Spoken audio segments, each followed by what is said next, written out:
on vannituba. Ja vannitoas hoitakse teatavasti igasugust kodukeemiat, mis on antud juhul tõstetud siia välja. Pervollid, Clean, Silan, Meieri tooted, kõik võimalikud asjad, ökotooteid, mingisugune Vanish Rocks Reaction ja lisaks sellele loomulikult on igas majapidamises olemas ka mõningad valgendused, näiteks nagu Ace Lemon ja üks teine Ace toode, mida me näeme siin natukene tagurpidi ja sellest põhjust kohe lähemalt. Ace Blue on selle asja nimi.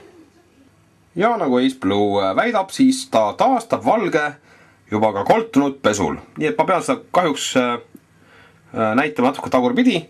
Väga lihtsalt põhjusel, sellel pudelil ei ole enam kahjuks, tähendab korgi peal ta veel seisabki, sest põhi näeb välja selline. Me ostsime selle toote pool aastat tagasi, ehk siis 2006. aasta juunikuus võis see olla kuskil, jah. Tänaseks on 2007 jaanuar. Ja nagu ka kõik muu kodukeemia, nii see Ace samamoodi on olnud loomulikult meil kapis. Selles samas vannitoaluses kraanikausi kapis. Ja nüüd me näitame teile, mida see Ace on teinud vähem kui 2 kuuga. Sest enne seda sain teda viimati kasutatud, siis oli kõik okei. Vaatame siia kappi.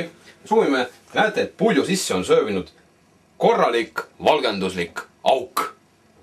Ace Blue. Põhjus on väga lihtne, te näete, selle kõrval on üks toru.